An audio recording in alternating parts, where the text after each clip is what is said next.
Hello everyone, it's a warm Saturday and I take this opportunity to welcome you to another amazing episode of my cooking series. If you're new here, this is Cooking with Shani, and please do subscribe to my channel and turn on your notification bell for any new updates. And today we are doing a very common dish here in Kenya, a very delicious vegetable. Call it Managu, call it Lisudza, call it Osuga, call it Sujet, call it Chinsaga. I'm not sure if that is how the kiss is called that, and that is the diversity we have in this country. So stay tuned and let us cook. So with me is a fresh bunch of Managu. I actually bought this Managu yesterday when I came from work, but I was very tired, so I wrapped it in a polythene bag and put it at the lower compartment of my fridge. As you can see, it is still very fresh. So I'm also giving you a life hack. I mean, if you are a fly lady woman, you know, there is a theory called the fly lady theory that says, what are you doing today that will make your work easy tomorrow? I didn't want to wake up so early and go to the market to look for this, so I had to cover this and preserve it so well so that it is as fresh as it was yesterday in the morning. And I will begin by cutting off the knots that they use to tie and measure. Okay, so this one goes for 20 shillings and this one goes for that. So after I am done, I will start straight away by showing you how we are going to separate the stalks from the leaves, and I'm actually just going ahead to show you how I prepare this. So you are going to start with the smaller shoots, the softer shoots. So this part, you remove it all like that, then you proceed to removing every leaf on the stalk, and once you are done, you'll put the stalk aside and you'll again pick another stem and separate the softer shoot again and remove all the leaves. So you'll do this one by one for all this, because I find some videos very vague. The moment you just present to me some boiled Managu, so I don't know, did you boil the Managu with the sticks? How do you prepare this? How do you wash this?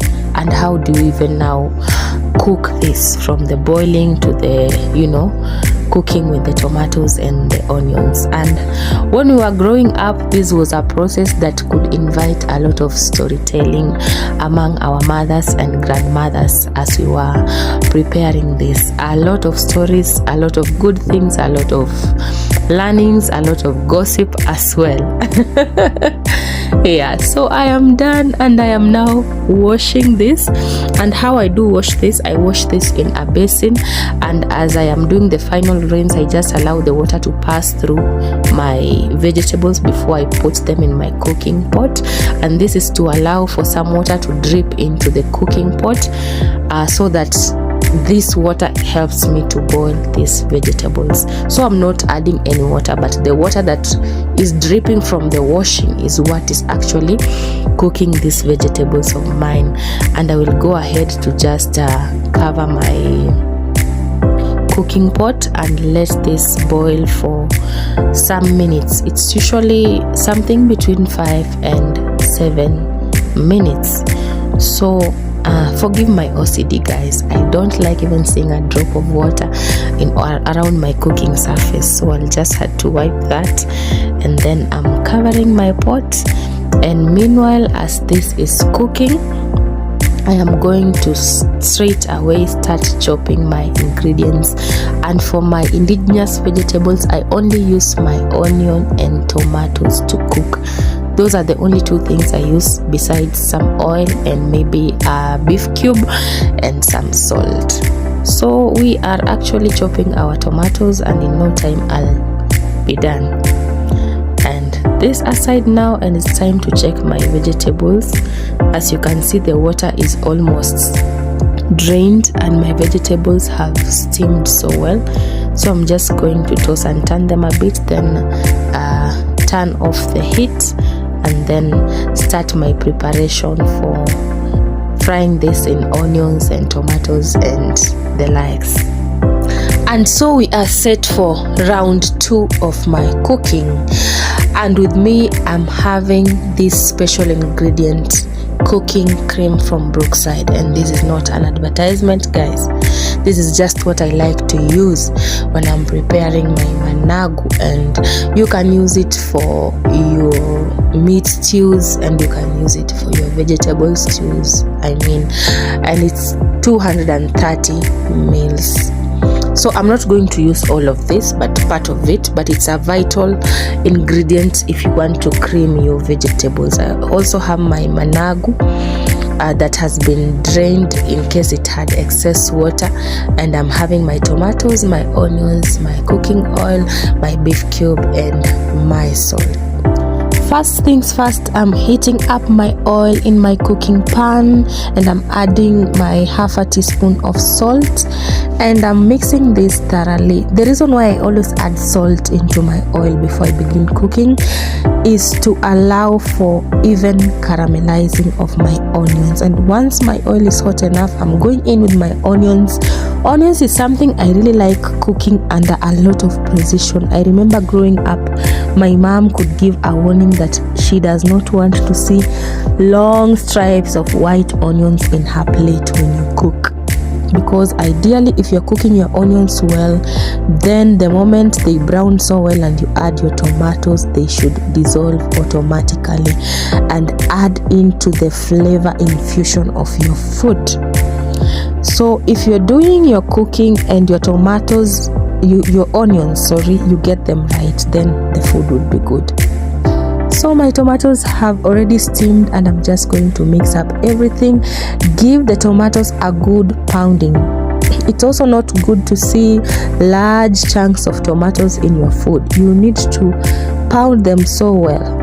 And I'm also going in with my 1 beef cube, and I'm going to give this a good mix before I actually finally go in with my vegetables. And my vegetables, as you can see, I am carrying them on a colander, and there's some little strained water from this that I didn't want to cook it with.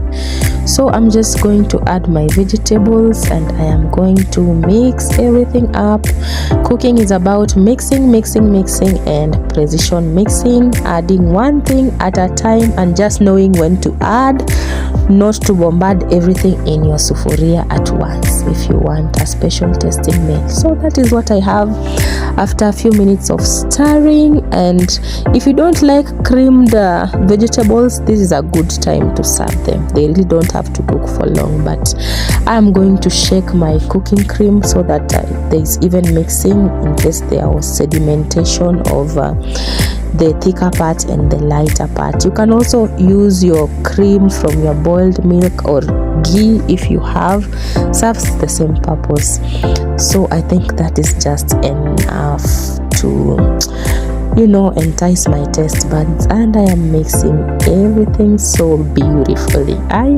Guys, I just can't wait to finish shooting this video and just prepare some really hot ugali to get down with this. And I'm going to cover this a bit for around 2 to 3 minutes on medium heat. And as you can see, I have covered my cooking cream with a foil paper. What remained, I'm just going to store this in the fridge. Maybe I'll use this sometime next week or when I'm doing my batch cooking tomorrow. Yes, so this is what we have after 3 minutes, and after mixing everything, it's almost time to now just turn off the heat and serve this, because when you see the pot beginning to burn slightly, yes, this is the time, my friends, to actually get down with this meal. And yes, I think I can say we are done. But on a second thought, my ancestors are telling me to cover this a bit again, so I'm also covering it now. And finally, after 1 minute, this is what I'm having here. I wanted that burning. I really don't want it to be so runny. I want it to be a bit thick. I don't have a baby who needs soup around, and I don't think I need soup. I can drink enough water. So serving time, I hope you like this, my friends. I hope you're going to try this, and this is just so, I don't know what to say. It's really nice. When you have these plates of managu, you don't need meat. Trust me, you don't need the best meat in the world. This is more than meat, and I really hope you enjoyed watching this. Please give my video a like, and remember to subscribe if you are new. And for my returning subscribers, I'm really grateful for your support this far. So bye bye, see you next week. Enjoy your weekend.